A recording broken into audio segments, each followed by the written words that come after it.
여러분들이 경영학을 고득점하는 가장 중요한 방법은 뭐냐면요.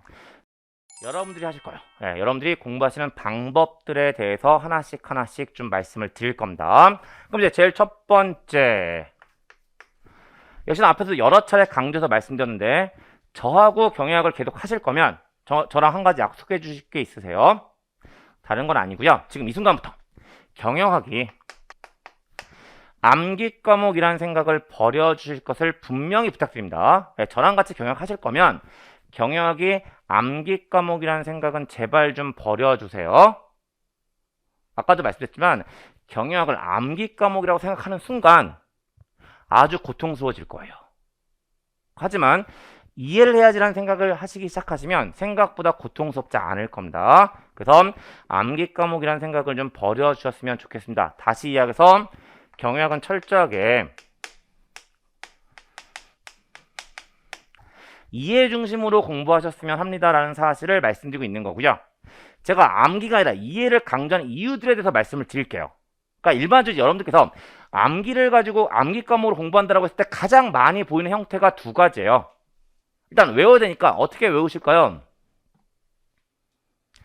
앞자를 따서 외우시겠죠. 두 문자를 따서 외우실 거예요. 근데 경영학은 정말 특히 객관식 형태의 경영학을 공부하실 때 절대로 하시면 안 되는 것 중에 한 가지가 바로 뭐냐면 두 문자 따는 거예요. 왜 두 문자 따는 걸 하면 안 된다고 말씀을 드리냐면, 여러분들 이제 그 구급 기준으로 말씀드리면 모두 세 과목을 시험 보시는 거잖아요. 국어하고 행정법하고 경영학 세 과목을 보시게 되는데, 국어라는 것은 역시나 문법학과 관련된 얘기가 있기 때문에 사용되는 용어가 다 똑같아요. 그 다음에 행정법은 법전을 기준으로 하기 때문에 출제자와 수험생들이 공부하신 용어가 다를 리가 없어요.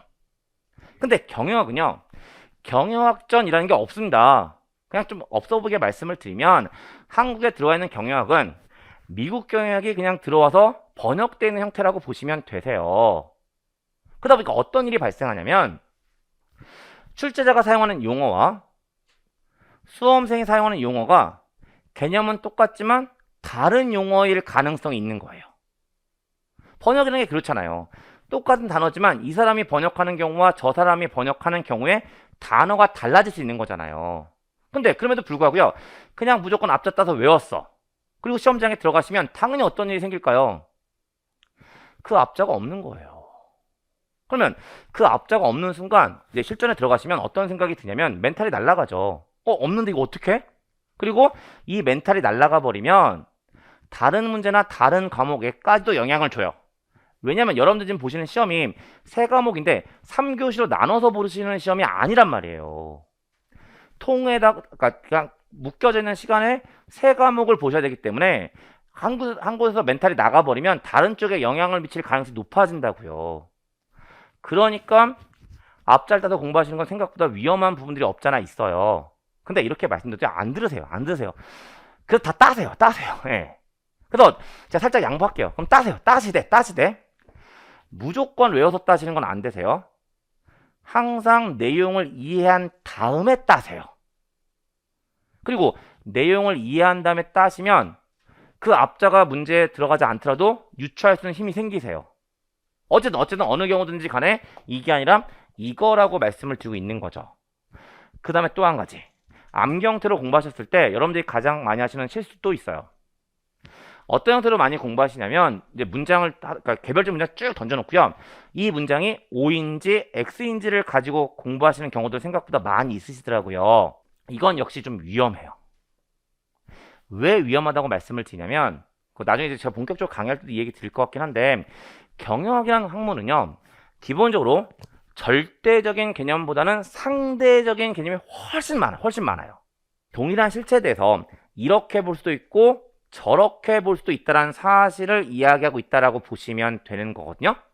근데 그러다 보니까 어떤 일들이 발생할 가능성이 높으냐면, 똑같은 문장이에요. 똑같은 문장인데 이 문장이 이 문제에 쓰였을 경우와 저 문제에 쓰였을 때 O와 X가 달라지는 일이 생길 수 있는 게 경영학이에요.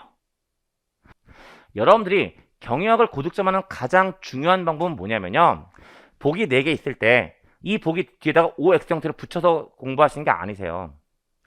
보기 4개를 상대적으로 보시면서 이 네 개 중에 출제자의 요구사항에 가장 부합되는 보기가 뭔지를 골라내는 스킬을 가지셔야 돼요. 보기 4개를 독립적으로 보시는 게 아니고요.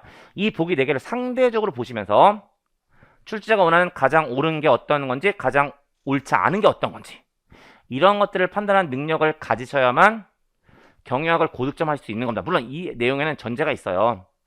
올해처럼 쉬운 경우 말고요. 네. 그리고 뭐 전부 다 예상하시겠지만 내년도 경영학 시험 문제가 올해처럼 쉬울 거라고 예상하지는 않고 계시잖아요. 물론 개인적으로는요. 그다가 갑자기 엄청 어려워질 거라고 생각하지도 않아요. 예. 어쨌든 시험이라는 것은 어느 정도의 난이도 조절이 필요한 거라고 저는 개인적으로 보기 때문에 올해 왕창 쉬었다고 해서 내년에 왕창 어려워질 거라고 생각하지는 않습니다. 하지만 어쨌든 올해보다 더 어려워질 건 거의 확실하다고 봐요. 그러니까 그런 상황이라면 좀 더 테크닉적인 측면들을 가져가시는 건 의미가 있는 거고, 그 테크닉의 기본은 경영학은 절대적인 개념이 아니라 상대적인 개념이 지배하고 있다는 사실이고요. 이걸 인지하기 위해서 역시나 무조건 외우시면 안 되는 거예요. 그 내용을 정확하게 이해하고 계셔야만 그 내용들에 대해서 문장을 좀 다르게 표현했을 때 이게 맞는 문장인지 틀린 문장인지, 출제자의 요구사항에 부합되는 건지 부합되지 않는 건지를 판단할 수 있는 힘이 길러지는 거예요. 그래서 철저하게 이해 중심으로 공부하셔야 됨을 여러 차례 강조하면서 말씀을 드렸어요. 제발 부탁드려요. 암기 과목이라는 생각을 제발 좀 버려주세요. 그리고 아까 제가 그 강의 방법에서도 말씀드렸지만 철저하게 이해시켜 드릴 수 있도록 최선을 다해서 제가 강의할 거예요. 예, 그건 믿으셔도 돼요. 그러니까 암기 과목이라는 생각을 제발 좀 버려주세요라는 말씀을 드립니다. 물론 아까도 얘기 드렸지만 그렇다고 해서 외울 거 하나도 없다라고는 말씀 못 드려요. 어쩔 수 없이 외워야 되는 것들은 있고요. 그런 것들은 제가 잡아드리면서 노골적으로 얘기할 거예요. 이건 좀 외우세요. 라고 노골적으로 제가 얘기할 거예요. 그런 것들은 노골적으로 이야기할 거고요.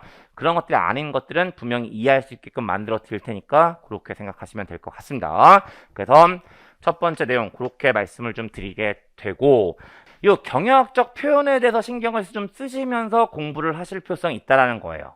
가장 대표적인 경영학적 표현들 몇 가지만 예시적으로 말씀을 드릴게요. 그리고 가장 대표적인 몇 가지만 말씀드리면, 제일 첫 번째, 고전적 또는 전통적이라는 표현과 현대적이라는 표현을 볼 수 있습니다. 그러면 이거 국어적으로 이야기하면 고전적은 어떤 의미를 가지고 있을까요? 옛날 것. 현대적은 요즘 것의 의미로 이해하시면 되겠죠. 국어적으로는. 미리 얘기 드리면 경영학은 뭐에 대해서 관심을 가지고 있을까요? 기업에 대해서 관심을 가지고 있어요. 근데 그 기업 여러 가지로 이야기할 수 있겠지만 제가 기업에 대해서 가장 없어 보이게 전달할 때 하는 가장 대표적인 표현은 뭐냐면, 기업은 사람 덩어리예요. 그냥 사람들이 모여져 있다라고 보시면 되거든요. 당연히 경영학은 기업에 대해서 관심을 가지고 있으니까 조금 더 가면 사람에 대해서 관심을 가지고 있다라고 보시면 되겠죠.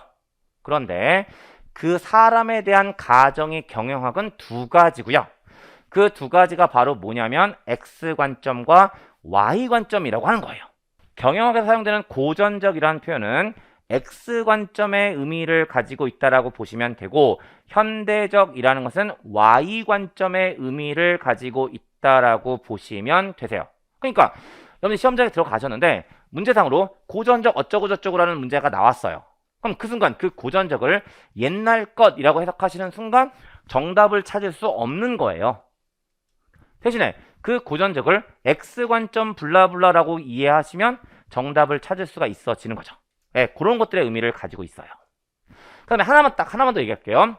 그 어떤 표현도 종종 보시게 될 거냐면 수평적과 수직적이라는 표현도 보시게 될 겁니다. 그리고 국어적으로 수평은 얘인 거고요. 수직은 얘가 되는 거잖아요. 그런데 이 수평과 수직이 경영학으로 들어오면 역시 이 느낌과 이 느낌은 거의 없어요. 경영학에서 표현되는 수평이라는 표현은 둘 중에 한 가지 의미를 가집니다. 첫 번째, 동일 단계란 의미로 사용되는 경우가 있고요. 두 번째, 의사결정 권한이나 책임 수준의 변화가 없다란 의미로 사용돼요. 반대로 그렇다면 수직은 어떤 의미 두 가지가 될까요? 첫 번째, 다른 단계란 의미를 가지고 있거나, 또 한 가지 의사결정 권한이나 책임 수준의 변화가 있다란 의미로 사용이 되겠죠. 물론 둘 중에 어느 쪽인지는 문맥상으로 파악을 하셔야 되긴 하겠지만 어쨌든 이 느낌은 거의 없는 거잖아요. 그래서 역시나 시험장에 들어가셨는데 수평, 수직 뭐 이런 얘기가 나왔다면 수평, 수직이라고 해석하시는 순간 정답 못 찾는 거죠. 아까 말씀드린 것처럼 그런 의미들을 가지고 해석하셔야만 정답을 찾을 수 있는 형태가 되는 거고, 그런 것도 있는 거고, 그 외에 블라블라 몇 가지 더 있는데 뭐 어차피 얘네들은 강의 지도 나가다 보면 자연스럽게 이야기할 기회들이 있을 테니까 가장 대표적인 거 두 가지만 지금 말씀드리면서 경영학적 표현들에 대한 것들을 말씀을 좀 드리게 되는 거예요. 그럼 그런 것들을 좀 정리하시면서 공부하시면 되는 거고, 그 다음에 세 번째, 이 중에서 가장 심지어 혐오까지 하시더라고요. 혐오하시는 분야가 있으시죠? 어디요? 재무관리랑 회계학이요. 예. 이쪽을 가장 싫어하시고 가장 힘들어 하세요. 물론 그 이유는 딱 하나예요. 왜 싫어하시냐면 숫자 쓰니까. 예. 여기서만도 몇 퍼센트의 비중을 가지고 있냐면 20%의 비중을 가지고 있어요. 조금 더 부정적인 시그널을 말씀드리면, 개중에 경영정보 시스템이 많이 출제가 되면 재무관리랑 회계학의 비중을 준다는 얘기가 되는 거잖아요. 얘는 지금까지 한 3, 4년에 한 번 정도 출제됐을 비중이에요. 그러니까 극단적으로 얘기했을 때 재무관리랑 회계학이 20%라고 보셔도 되거든요. 그러면 20%면은 25문항 계산했을 때 5문항이잖아. 5문항. 절대로 적지 않은 비율이에요. 그러니까 아무리 재무관리랑 회계학이 싫다 하더라도 이걸 버릴 수는 없습니다. 버릴 수는 없어요. 그러니까 하시긴 하셔야 돼. 하시긴 하셔야 됩니다. 예. 근데 좀 다행이다 싶은 걸 말씀을 좀 드리면, 그 기출문제들을 보게 되면 생각보다 어렵거나 복잡하지 않았어요. 딱 기본적인 내용들 위주로 물어보고 있거든요. 그러니까 저는 어떤 사실을 지금 말씀드리려고 하냐면, 재무관리랑 회계학에 대해서 너무 많은 욕심을 부리지는 마세요. 예. 딱 기본적인 내용만 푼다. 혹시 그게 이탈되는 문제가 출제가 되면 그냥 찍는다 라는 마인드로 공부하시면 되는 거지, 아예 나 재무관리 회계학은 버려, 이건 안 된다는 겁니다. 예, 그러니까 하긴 하셔야 돼요. 하긴 하셔야 되지만 너무 큰 욕심을 가지진 마라. 그냥 기본적인 내용들 중심으로 정리하면서 그 범위에 나오면 맞추시는 거고, 그 범위를 벗어나면 신의 뜻에 맡긴다 라고 생각하라고 말씀을 드리고 있는 거예요. 그다음 그 기출대 문제들을 보면 복잡하거나 어려운 문제들은 많지 않아요. 그리고 그 복잡한 어려운 문제들은요, 여기는 여러분뿐만 아니라 누구나 다 찍었을 거야. 안심하세요. 찍었을 거니까. 하지만 그 기본적인 내용들에 대해서는 맞춰야 되는 거잖아요. 그런 형태로 가시면 된다는 거고, 이제 그래서 재무관리 회계학은 기본적인 내용들 중심으로만 가자고 말씀드릴 거고, 딱 그 범위로 제가 교재 만들어 놨어요. 그러니까 뭐 더 범위를 그러니까 종종 이제 그 장면에도 보면 범위를 넓히고 싶어 하시는 분들 있으시더라고요. 그때만 제가 항상 워 하죠. 범위 넓히시는 거 절대로 도움되는 거 아니세요. 그러니까 딱 제 교재에 담아드린 재무관리랑 회계학만 하자, 그것만 해도 충분하세요. 충분하시니까 그렇게 간다는 생각으로 재무관리랑 회계학은 좀 접근해 주자라고 보시면 되시고요. 그 다음에 네 번째, 역시나 이제 계산 문제. 물론 이제 어떤 특성을 가지고 있긴 하냐면, 그 기출문제가 공개되기 이전에는 기출문제의 빈도가 생각보다 많았거든요. 많았는데 기출문제가 공개된 2021년도와 2022년도 구급 기준으로만 말씀드리면 사실 거의 출제가 되지 않았어요. 계산 문제가. 물론 이제 올해 같은 경우에 한 문제 정도 있다라고 얘기가 될 수 있긴 할 것 같긴 한데, 어쨌든 거의 출제되지 않았거든요. 그럼 앞으로도 그렇게 될 것이냐? 그건 아무도 모르는 거예요. 계산 문제 출제 가능성은 항상 녹여져 있다라고 보시면 되고요. 그다음에 계산 문제에 대한 것들은 대비를 좀 하셔야 되는데, 이건 사실 공부하는 방법에 대한 내용이라기보다는 실전에 임하는 자세라는 표현이 더 맞을 것 같긴 한데, 이 계산 문제는요, 일단 저는 어떻게 많이 말씀을 드리냐면 전략적으로 좀 접근을 하실 필요성은 있습니다라고 말씀을 드려요. 왜 이 말씀을 드리냐면, 이것도 아까 잠깐 말씀을 드렸는데, 여러분들 이제 시험제도 보시게 되면 75분이라는 시간 안에 세 과목 75문항을 시험 보신 형태잖아요. 그럼 산술적으로 가면 국어 25분, 행정법 25분, 경영학 25분의 비중을 가지고 있다고 보시면 되세요. 그럼 이렇게 말씀드리면 경영학 25분 내로 풀면 되겠구나 라고 생각하시겠잖아요. 절대로 안 돼요. 절대로 안 되세요. 국어랑 행정법과 경영학 세 과목을 놓고 봤을 때 한 문제를 푸는데 걸리는 시간이 다 달라요. 특히나 뭐 국어 같은 경우는 이제 지문들이 쭉 길게 있다 보니까 한 문제 푸는데 걸리는 시간이 훨씬 많이 들어갈 겁니다. 그리고 행정법 같은 경우도 각 보기에 대한 문장들의 길이가 생각보다 짧지 않아요. 근데 9급 같은 경우에 경영학을 보면 각 보기에 대한 그 길이가 길지 않거든요. 그래서 어떻게 가셔야 되냐면 경영학에서 시간을 세이브 하셔야 돼요. 경영학에서 시간을 세이브 하신 다음에 그 남는 시간을 국어랑 행정법에 투자하셔야 돼요. 그리고 그러다 보니까 경영학에서 쓸 수 있는 최대한의 시간은 얼마라고 보시면 되냐면 15분이라고 보시면 되세요. 전 일반적으로 12분 내로 끊어주기를 제일 많이 부탁을 드려요. 예. 그리고 12분 내로 끊어지면 13분의 시간 여유가 생기는 거, 이걸 국어랑 행정법에 뿌려주셔야만 전체적으로 시간이 부족한 일들이 생기지 않을 거라는 거예요. 그럼 결국 이 얘기는 어떤 얘기랑 똑같으냐면 경영학은 가급적이면 30초에 한 문제씩을 풀어야 된다는 이야기랑 똑같은 이해가 돼요. 근데 공부할 때는 어쨌든 계산 문제들 다 공부하시는 게 맞죠? 근데 시험장에 들어가셨는데 계산 문제가 나왔어.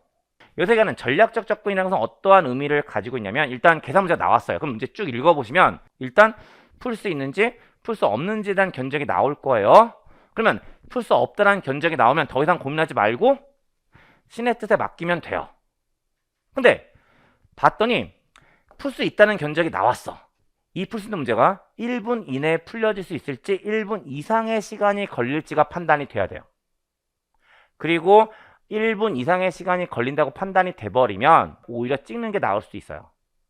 왜 제가 이 말씀을 드리냐면 풀 수 있다고 판단됐다는 것이 맞는다는 걸 보장하는 건 아니잖아요. 풀 수 있다는 가정에서 문제를 풀기 시작하실 때는요, 안 풀리면 계속 그걸 잡고 계실 거예요. 그리고 그 순간 시간 흘러가는 거니까 말 문제 3개, 4개 정도에 풀 수 있는 시간을 계산 문제 하나 맞추자고 쓰는 경우도 생길 거라고. 그럼 이제 이게 한 문제 맞자고 3-4문제를 틀리게 만드는 상황이 발생할 수 있다는 거예요. 네, 그래서 계산 문제는 물론 이제 공부할 때는 다 공부를 하시면서 가시는 게 맞아요. 하지만 시험장에 들어가시면 철저하게 전략적으로 접근하셔야 됨을 말씀드리고 있는 겁니다. 일단 문제 읽고 나면 풀 수 있는지 없는지를 판단하신 다음에 풀 수 없다면 일단 찍는 거고요. 풀 수 있다는 판단이 돼버리면 소요 시간이 1분 이내로 걸릴 건지 1분 이상이 걸릴 건지를 판단하신 다음에 1분 이내로 걸릴 것 같으면 덤비시는 거고, 1분 이상의 시간이 걸린다고 판단되면 아쉽지만 찍으시는 거예요. 그 다음에 5번째, 이거 여기서부터 이제 순서가 이제 공부하는 방법과 관련된 이야기라고 보시면 되는데, 익숙함이 만들어져야 된다라는 겁니다. 그러면 이 익숙함을 만드는 게 왜 중요하다고 말씀을 드리는 거냐면, 그러니까 사람은 여러분들 공부하시잖아요. 근데 그 공부한다는 것은 어떠한 의미를 가지고 있냐면 정보를 받아들이는 거거든요. 근데 사람은 본성적으로요, 익숙하면 잘 받아들여요. 하지만 익숙하지 않으면 천천히라도 받아들이면 괜찮은데 기본적인 스탠스는 튕겨내버리는 스탠스예요. 그러니까 저는 어떤 목적을 가지고 좀 강의를 진행할 거냐면, 제가 제일 중요하게 생각하는 것은 가성비예요. 효율성이에요. 그러니까 수업 시간에 최대한 많은 것들을 빨아들이게끔 만들어주고 싶은 거고, 그래서 뭐가 만들어져야 된다고 말씀을 드리냐면 익숙함이 만들어져야 된다고 말씀을 드리는 거고요. 한 가지만 부탁을 드립니다. 미리 말씀드리지만, 오해가 있을까봐 말씀드리지만, 예습하라는 이야기는 절대로 아니에요. 예습하라는 이야기는 절대로 아닌데, 매 수업 시간 전에 5분만 투자해 주실 것을 부탁을 드려요. 그러면 좀 전에 말씀드렸지만 예습하라는 이야기 아니라니까요. 이 5분 동안 예습하라는 이야기 아니에요. 단 뭐만 좀 해주셨으면 좋겠냐면, 그날 나갈 진도가 있을 거잖아요. 그 나갈 진도에 대해서 머리는 딴 생각하고 있어도 좋아요. 단 눈은 그 내용을 가볍게 좀 읽어봐 주셨으면 좋겠어요.